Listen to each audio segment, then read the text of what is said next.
Getting myself together. Get myself together real quick.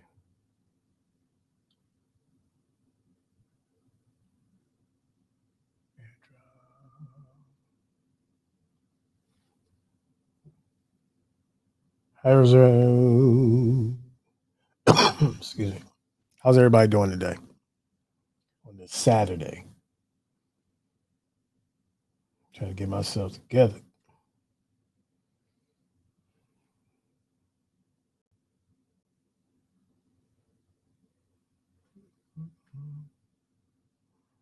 Yes, sir. We need to talk about this two-party system, though, because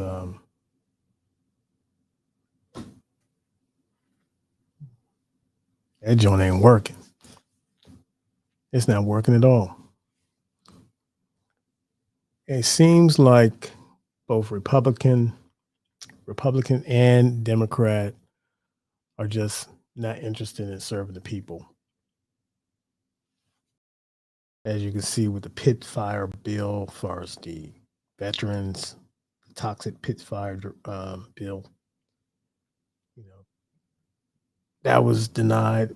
The Republicans blocked that, and I know you had Jon Stewart out there campaigning hard for it. He's pretty peeved, as he should be, as Americans should be. He should be peeved by this bill because you say you want the veterans, you love the military, you love the veterans. Well, this is how they treating your veterans. They're not. Uh, there's some language that the Republicans got concerned with, as far as making it a mandatory spending. They have an issue with that. Um, there seems to be some kind of hiccup with that. So, as opposed when they voted on it, the status of what kind of like, yeah, it's a bill, but we're not required to fund it, as aggressively as some people might want. And of course, you want to fund it because you want that funding to help the veterans. And so they're playing this game as far as this lingo or this language with that bill. And you can research that. I'm not going to go into all the meat and potatoes of that, but you can research that bill and see just on your basic mainstream media news outlets what that language is. So, but it's petty. Once again, it's petty. Once again, it's just who are you working for? It seems like everybody's just working for their position and power. You know, let's say, I tell people don't get into this. You got to get out of the celebratory mode because Biden won the presidency, but his presidency right now has been underwhelming. We know that. I'm not going to skate around that. And in fact, that you have a lot of Democrats who don't want Biden representing them for the next general, election. So there's a lot that the Republicans, I mean, the the Democrats need to do in regards to cleaning up their house and hoping they don't lose the House or the Senate. And so this is what we have. Every time where it comes to these votes and elections, and once again, they pop out for the elections, as they should, because they're making a lot of money and they have their nice, plush, posh office on Congress and Capitol Hill. But what is really getting done? What is getting done? There's always we seem to, we talk a good game, as I said before. These politicians, they talk a real smooth game and they have a constituency that they deliver their message to and their agenda. and they do enough to fool and hypnotize and keep their voters, kind of not educated in regards to what's really going on both parties, not just one. Democrats does it. They do it. They do it all the time. So what can we do, man? We're sitting back here. We give our votes up, and we vote. And when they get there, it's the same old rhetoric. Same old rhetoric.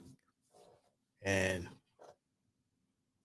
I told you I'm tired, but I keep holding them accountable as to, you got to work together and you got to work for the American people. But at this particular time, that's not happening.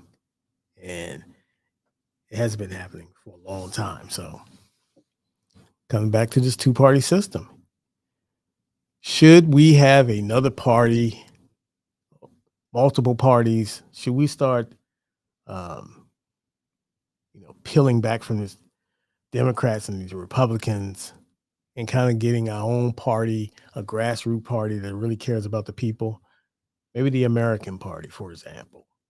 You understand what I'm saying? But Americans are not getting their fair shake, man. And we working harder.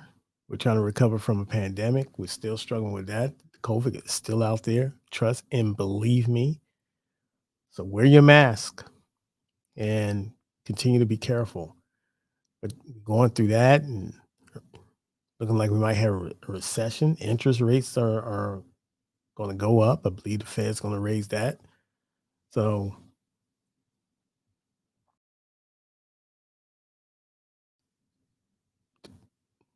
the people are just getting the short end of the stick, like I said before. And they want to keep you divided. They want to keep you squabbling on little petty issues, but real issues like this veteran bill, this toxic pit fire bill that comes across the table and it get voted down, because of some language. And some of these Republicans are not comfortable with the language as far as the funding and the spending of it. They want to kind of mute the spending, so to speak. And they have their reasons, and everybody's giving their opinions. And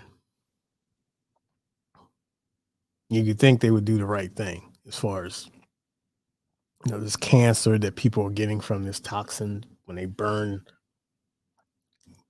whatever mission they want, whatever country or deployment they might have anywhere across the world, and they have to kind of burn some equipment, something vital. They're military, so I get it. You don't want this vital information getting in the hands of the enemy. So there's a massive pit fire that they burn equipment and they burn a lot of different other items. And you imagine you're out there on guard, being a soldier or being in that atmosphere, and some of the ashes or the toxins from that fire is going into your airways and getting into your system, and then long-term health is compromised. And so John Stewart was really peeved about that, which is, I don't blame him. He was very emotional. And what can you do? It's the same playing games, tit for tat. I'll block this. I don't like this. Give you any reason to not vote on it, not to work out anything. They tried to, I guess they tried to salvage it some kind of way, but Republicans end up blocking it. So when are we going to move forward as a country? When are we going to be? When are we going to just um, move forward in a way where we can get things done? Because that's the bigger issue. The main issue is just working together and getting things done for Americans. And so this is a strike against the Americans right here, as far as veterans. That's a strike. So you got to hold these politicians accountable come November for the midterms, which will be here shortly. We're going into August. So before you know it, I bet a lot of people didn't know the primaries. Maryland primary was on the 19th. The early voting was all through the month of July and latter part of June. So I voted probably seemed like a month ago. So I got it out the way, and so the governor race and for Maryland will be on the ballot. And I think there's some other stuff there that I'm going to do some research and just kind of see what uh, something that kind of get me to get familiarized with as far as what's on the table as far as this vote. I'm still on the yeah, I've made my decision as far as who I'm going to vote for governor wise, but I'm gonna hold them accountable. I'm gonna hold whoever the governor is. The governorship has been under a Republican flag for the latter part of 8 years. So there's a Trump Republican uh, back candidate. So that's running that won the Republican primary. And you have the brother, the Democrat. So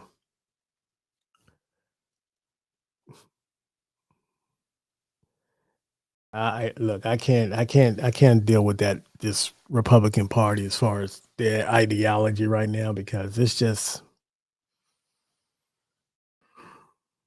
I just can't do it. I can't morally vote Republican at all based on the party, where the party is at right now. I can't give them any support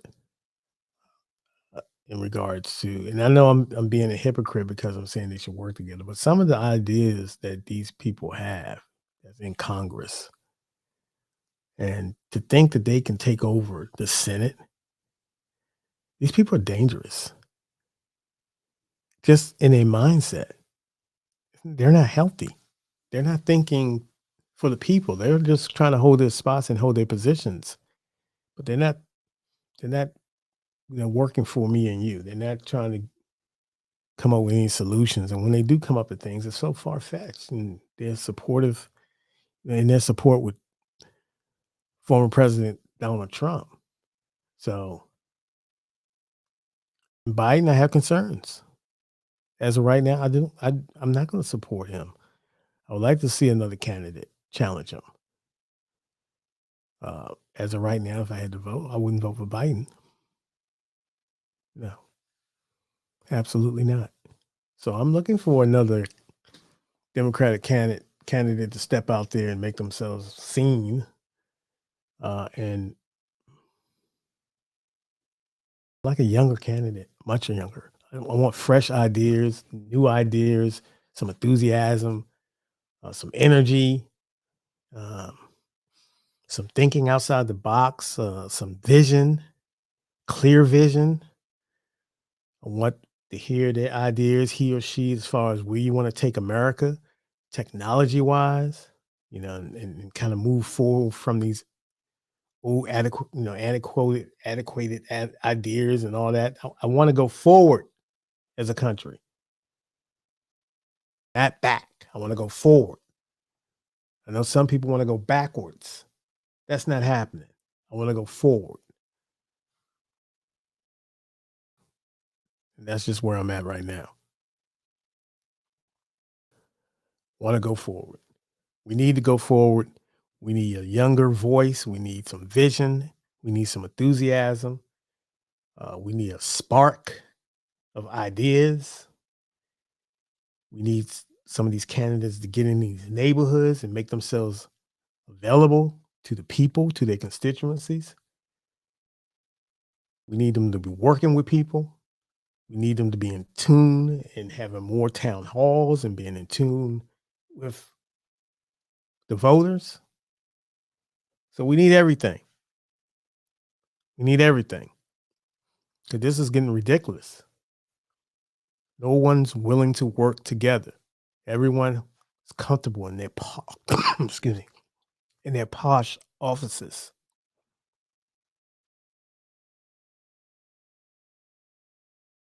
So that's where I'm at on it.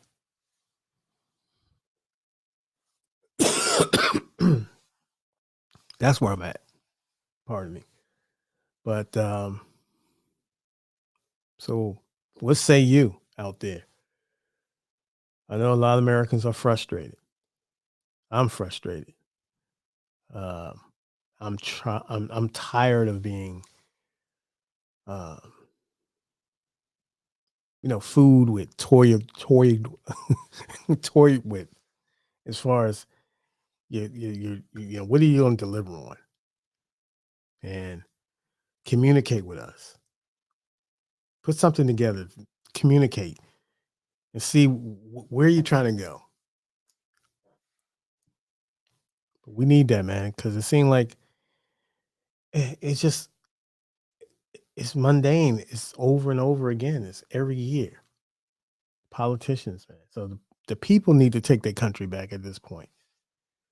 Vote them out if they're not in your best interest. Um, be willing to see and listen to other ideas. Can't be too traditional now. Uh, I'm a centrist Democrat. Um, I'm not too far left. I'm kind of right mainstream, right down the middle, and we need to really account for the dollars. Because there's some wild spending on in Capitol Hill. There's people who's in office that are, you know, living this type of lifestyle that the average Americans can't live. And we need to start thinking about what the average Americans can do to move this country forward with some, initiatives and rebuilding our cities, rebuilding our communities, and having stuff to do there in our communities. Um, Shops, some jobs, schools, parks need to be cleaned up. Infrastructure need to be cleaned up, and you know reinvest in stuff like that. There's a lot to do. We can't be wasting time. Can't be wasting time just doing nothing. It seems like we're doing now. And everybody's doing their own thing. Just everyone's ready to just get in front of the camera and then go on CNN and just talk about what they did not do that day, and just talk about the other party. We hear that all the time. So I don't hear anybody talking about the people. You had the January 6th commission and all that, the hearings and stuff like that. When are we going to take control back? If you get subpoenaed, you need to step in front of that hearing and account for things and actions that you might have done, not ducking the subpoenas. And I can't duck a subpoena. I can't duck it. If Congress called you in, no one wants to go see Congress. But if you do get called in, you have to show up. What are you hiding about? What are you hiding if you don't show up? You can have your lawyer there, but what are you really hiding if you just I mean, that's kind of ballsy. Ballsy. You just shrug off a subpoena. This is what we're doing. This is the Trump effect. Just don't show up.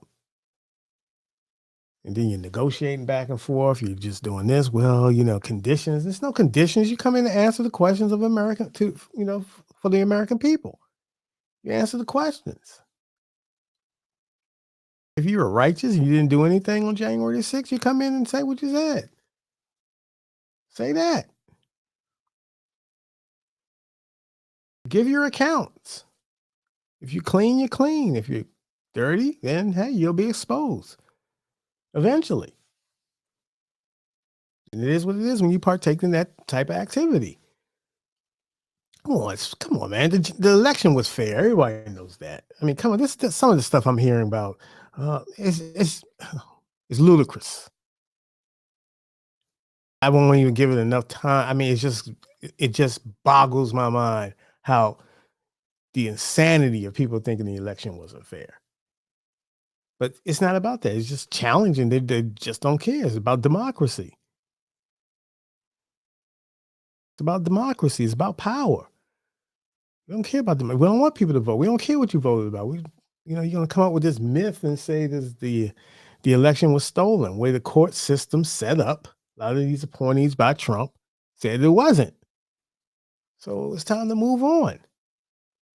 Give your account, and if there's, Merrick Garland decides he wants to work this week or whatever, decide he wants to take his job serious, he'll prosecute who he needs to prosecute based on the evidence.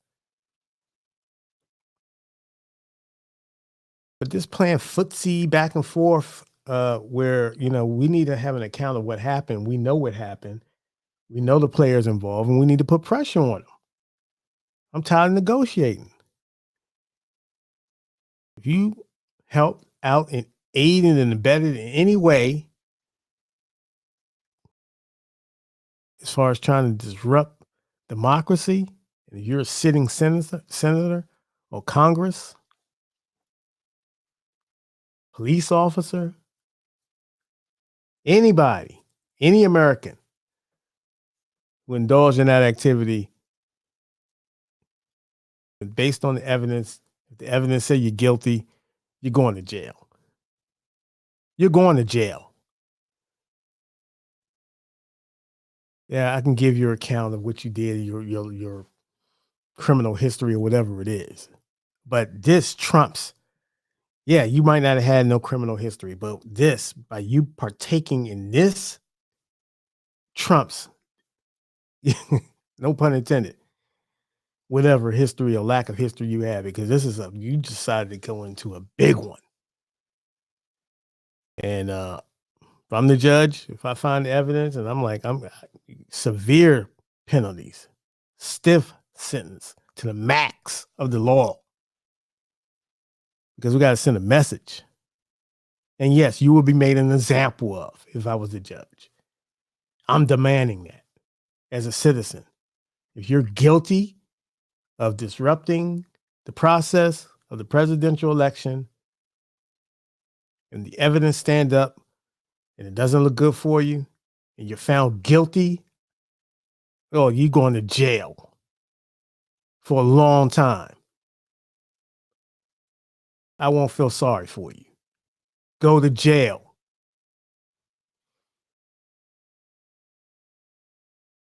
So that's where I'm at. You're going to jail. I'm sugarcoating it. You need to think. You need some time. You need to sit down and think about. Both of you come to the realization of, what was I thinking? Yeah, what was you thinking? But exactly, you wasn't thinking. So since you were so mindless with stupidity, you broke the law. You showed arrogance to not participate in telling the hearing what happened. They find out through other avenues and means, through other people's testimony, that you partake in the disruption in the disruption of the transition of power, the presidency. You're going to jail. You're going to jail. I didn't make the rules. The rules are there. You're going to jail. Because I know if I did something like that, of my hue, oh, please, forget about it. Forget about it. Forget about it.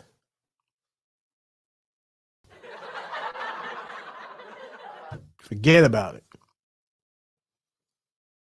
They'll laugh at me. My case will be laughed right out the courtroom. Just as I give my testimony or whatever, defending myself. as they sending me to jail in handcuffs for a very long time in federal prison.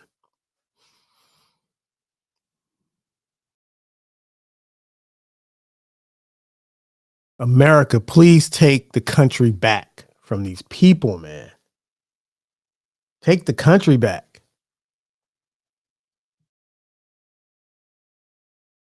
Take the country back.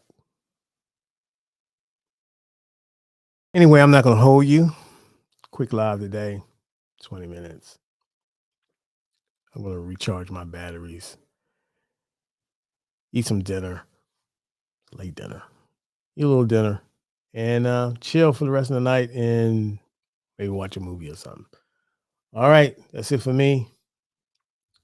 Vanguardian News, Mahfouz Al Gadir. Thank you for tuning in. Peace.